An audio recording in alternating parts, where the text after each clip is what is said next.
మాకు ఒక అనుసంధానంగా మాకు ఒక న్యాయం జరిగేటప్పుడు సపోర్ట్ ఒక ప్రయత్నం చేయండి. రెండే విషయాలు చెప్తాను నేను. సో ఈ వేదిక మీద ఉన్న వాళ్ళకి, కొట్లాడుతున్న పోరాట యోధులందరికీ ధన్యవాదాలు ఈ అవకాశం కల్పించినందుకు. ఒకే ఒక లైన్, పోరాటం తప్ప ఇంకొక అవకాశం లేదు. వాన్ని కలుద్దాం, వీని కలుద్దాం, వాన్ని బతిమిలాడదాం, ఇది జరగదు రాష్ట్రంలో. తెలంగాణలో అన్ని పార్టీలు ఒకే దగ్గర కూర్చున్నాయి సాయంత్రం 5 గంటల తర్వాత. ఒకరోజు బీఆర్ఎస్ పార్టీ ఫామ్ హౌస్లో కూర్చుంటారు, ఇంకోసారి కాంగ్రెస్ అయిన ఫామ్ హౌస్లో కూర్చుంటారు, ఇంకోసారి బీజేపీ అయిన ఫామ్ హౌస్లో కూర్చుంటారు. సాయంత్రం 5 లోపు వీళ్ళంతా కొట్లాడతారు ఆయా పార్టీల ఆఫీసుల్లో. 5 తర్వాత అందరూ ఒక చోట జమ అవుతారు.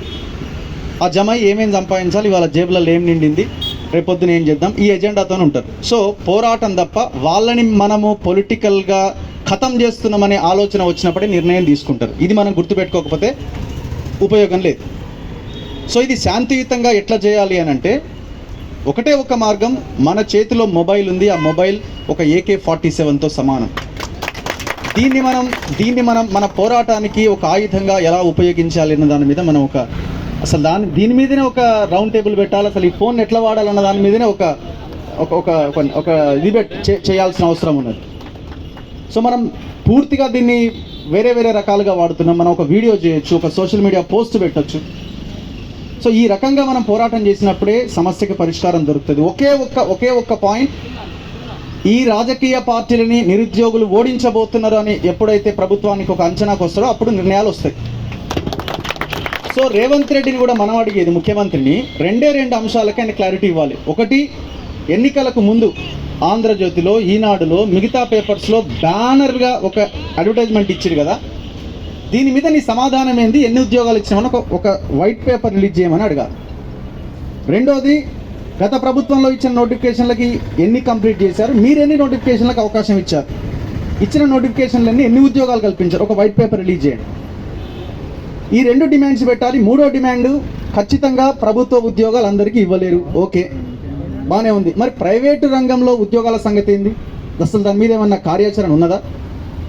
దావోస్ పోయినారు, ఈ దేశానికి పోయినారు, ఆ దేశానికి పోయినారు, ఇన్ని లక్షల ఉద్యోగాలు తీసుకొచ్చినామని అంటున్నారు. మేము ఎవ్రీడే అడిగేది ఒకటే, మీరు దావోస్కి వెళ్ళినామని అంటున్నారు, తర్వాత ఇంకొకసారి సింగపూర్కి వెళ్ళారు.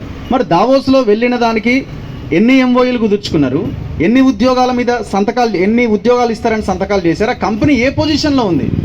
మీరు సింగపూర్కి పోయేటప్పుడు ముందు దావోస్కి పోయిన దాన్ని వైట్ పేపర్ అక్కర్లేదా జనాలకి? ఆ వైట్ పేపర్ రిలీజ్ చేయాలి కదా. అదే సమయంలో అదే ప్రైవేట్ రంగంలో తెలంగాణ బిడ్డలకు వస్తున్న ఉద్యోగాలు ఎన్ని?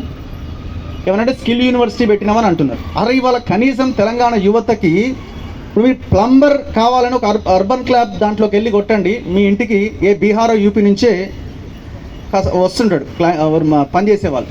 మరి మన తెలంగాణలో స్కిల్స్ ఎందుకు కల్పించలేకపోతున్నాం? ఈ ఆలోచన ఎవరు చేయట్లేదు. ఎందుకు చేయట్లేదంటే ఇది ఒక పొలిటికల్ ఎజెండా కింద మారిపోయింది. ఎలక్షన్స్ వచ్చినప్పుడు 10 నోటిఫికేషన్లు వేయాలి, అయిపోతుంది. ఇది రెగ్యులర్గా తీసుకున్న ఒక విధానపరమైన నిర్ణయంగా ప్రభుత్వాలు భావించట్లేదు. అది జరగట్లేదు అని అంటే మనం సరిగ్గా పోరాటం చేయట్లేదు.